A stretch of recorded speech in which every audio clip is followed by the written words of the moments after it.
कि मंगरी ढेकिया कूटे गया हला, ढेकिया कूटते कूटते कानी अंगरिया छछा ले। बताओ तमिलनाडु के आदमी समझते बस ऐसे परीक्षा में वहा तो दादा पूछ गई ना कि तुमने किधर के दरोगा कैसे बने वो इस बात को हम इसलिए कह रहे हैं कि मेरे दो साथी हैं, एक का उड़ीसा में और एक का गुजरात में। सारा वैकेंसी हो गया था, दौड़ हो गया था, जो भी होता है आपका पीटी मैच सारा चीज हो गया था। लेकिन जब इंटरव्यू का बारी आया, जब उनको इंटरव्यू देने का बारी आया तो उनको इंटरव्यू का लेटर बकायदा गुजराती में भेजा गया। अब ना वो गुजराती समझता है, ना अगला उड़िया समझता है, ना जाके इंटरव्यू को फेस करेगा। अब इसमें क्या है कि गवर्नमेंट भी जो राज्य सरकार है वो अपनी तरफ से क्लियर है कि हम तो बाहर के आदमी को नहीं रोके परीक्षा देने के लिए। यदि मान के चलिए न्यायालय इस बात में हस्तक्षेप करेगी कि आप 100% रिजर्व क्यों कर सकते हैं, तो गवर्नमेंट तो स्पष्ट कहा कि हमने तो आपको फॉर्म भरने का मौका दिया, आपने फॉर्म भरा, आपका एग्जाम में लिए, आपको दौड़ाए भी। अब यदि आप मेरी भाषा नहीं समझते हैं तो उसमें मेरा क्या दोष है। सभी प्रदेशों की लगभग यही कहानी है। अब किसी प्रदेश में चले जाइए, अभी हाल फिलहाल उड़ीसा में एक आपका माइनिंग का पोस्ट आया है, वहां तो स्पष्ट लिखा है क्या उड़िया भाषा 7वां 8वां का होना चाहिए। अरे 9, 10, 12 तो अलग बात है, 7वां 8वां में आपको उड़िया भाषा का नॉलेज होना चाहिए। यानी अगर गवर्नमेंट के पास थोड़ा सा भी दिमाग रहे, यदि हम इनके जो सरकार हो इतनी जरा सा भी अगर बादाम खाए हो भूसा के जगह तो बहाली क्लियर भेज सके। आप थोड़ा सा धीमा होके परिस्थिति में हमने बात करे चाहिए। जब भारत देश अंग्रेजों के चुंगल से आजाद भले सन 15 अगस्त 1947, तो अब 6 साल बाद 1953 में बाकायदा पूरे भारत देश में पहला राज्य किसी राज्य से कट के अलग है। उस राज्य के नाम हले आंध्र प्रदेश। अब जिस राज्य से कट के अलग है और नाम हले तमिलनाडु।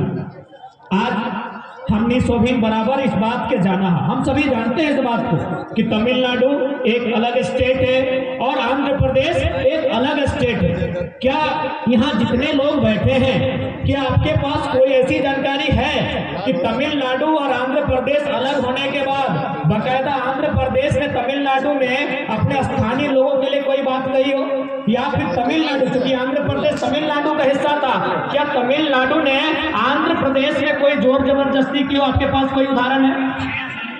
आपके पास उदाहरण है? लेकिन हमारे यहाँ बिहार का जोर जबरदस्ती है, इसका हार पेपर उदाहरण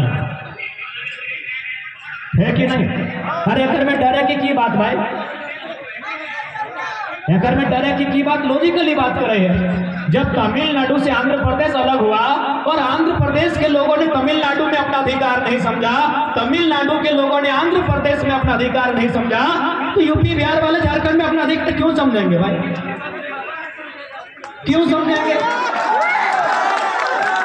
आज जब हमने बात के रखा है तो बहुत सारा मीडिया, बहुत सारा बुद्धिजीवी वर्ग इस बात के सवाल कर रहा है, या फिर लोग के बतवा है कि नहीं ये नया लड़का लोग बांटने का काम करता है।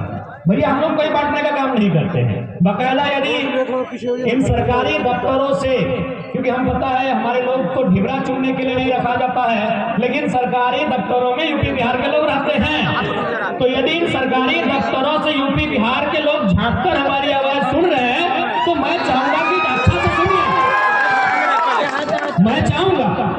और आप भी याद रखिएगा, बाकायदा झारखंड में 2023 में कोई यूथ ऐसा आया है जो बाकायदा किसी बात को सामने कहता है।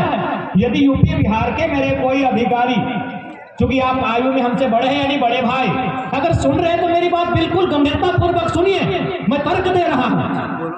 जब सन 15 नवंबर 2000 को बिहार राज्य का एक हिस्सा झारखंड काट कर अलग किया जाता है, बिहार के हिस्से में 93,000 वर्ग किलोमीटर का क्षेत्रफल और झारखंड के हिस्से में 79,000 वर्ग किलोमीटर का क्षेत्रफल, यानी बिहार के हिस्से में 54% और झारखंड के हिस्से में 40% आता है।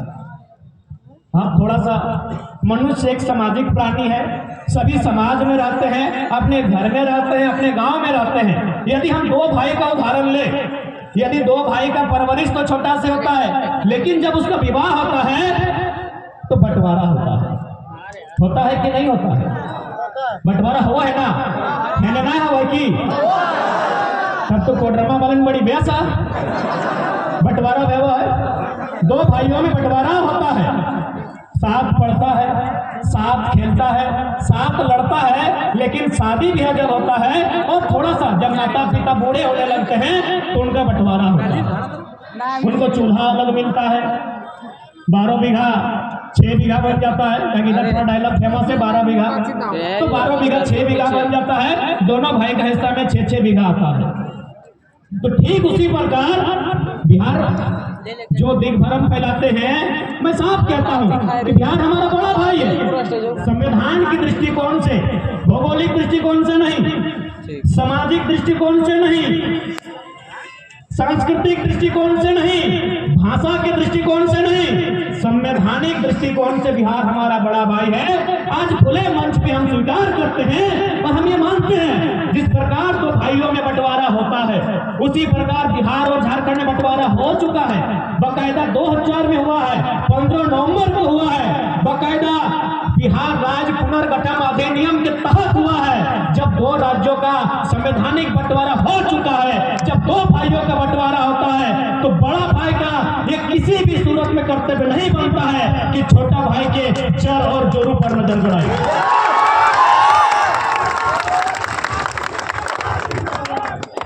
क्या एक भी उदाहरण ऐसा है कि 2 भाइयों में बंटवारा होने के बाद बड़ा भाई लाख बलशाली है, बड़ा भाई लाख धनवान है, क्या छोटे भाई की जोरू और जमीन पे नजर गड़ाएगा?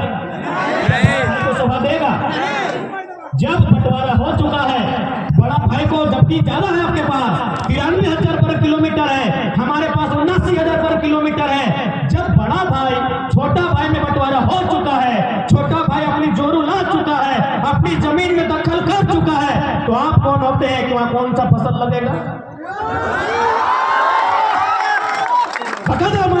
यूपी बिहार जो दिग्भ्रम फैलाया जाता है, मैं उनसे साफ साफ कहना चाहूंगा, हम स्वीकार करते हैं कि संवैधानिक दृष्टिकोण से बिहार के लोग हमारे बड़े भाई हैं। 2000 में हमने आपसे अलग होकर अपना हिस्सा लिया है, अब हिस्सा हमारा है। यहाँ हम गेहूं लगाएं, चावल लगाएं, पुदीना लगाएं या धनिया लगाएं, ये हमारी इच्छा है। ये खिले रहने दें, खिले रहने दें, हम कुछ न लगाएं, ये हमारी इच्छा है, क्योंकि हमने आपसे बंटवारा ले लिया है। तो इसलिए इस बात का दलील मत दीजिएगा। अगर कोई इस बात का दलील देता है तो बहुत गलत दलील देते हैं। दूसरा बात, मेरे अगर प्यारे बिहार यूपी के साथी भाईगण मेरी बात सुन रहे हैं तो याद रखिएगा, बंटवारा भी बहुत किस्मों का होता है। अगर भाई समझदार होता है, अगर भाई दयालु होता है तो बंटवारा सहूलियत के साथ होता है, बिना पंचों के होता है, बिना रगड़ के होता है, बिना झगड़ और झगड़ा के होता है। हमारा बंटवारा 88 साल बाद मिला है।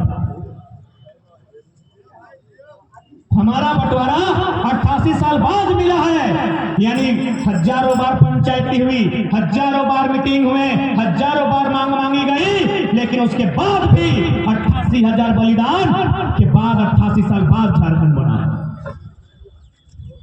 1912 में सबसे पहले मौखिक रूप से झारखंड अलग राज्य की बात कही गई थी। सन 1912 में सबसे पहली बार मौखिक रूप से माना गया था कि हमें झारखंड दीजिए। उसके 16 साल बाद जब साइमन कमीशन भारत आया था, आपको तारीख बकायदा याद होगी क्योंकि उस समय नारा भी लगा था, साइमन गो बैक। 1928 यानी 16 साल बाद जब साइमन कमीशन भारत आया था तो हम लोगों ने पहली बार बकायदा लिखकर, 12 में बोलकर और 28 में लिखकर मांगा था कि हमें अलग झारखंड राज्य चाहिए। हो गया शाम में झारखंड के बारे में कभी राष्ट्रपिता महात्मा गांधी आए, कई महानायक नेताजी सुभाष चंद्र बोस आए, लेकिन उनके कानों में हमेशा इस बात को रखा गया है, उनके कानों में हमेशा इस बात को रखा गया है कि हमें अलग झारखंड भी चाहिए। इसलिए मैं उम्मीद करता हूं यदि आपको कोई भ्रमित करने का प्रयास करेगा उनसे साफ कहिएगा हम मानते हैं बिहार हमारा बड़ा भाई है, बंगाल हमारा उससे बड़ा भाई है और उड़ीसा बीच वाला भाई है। जब सबका बंटवारा हो गया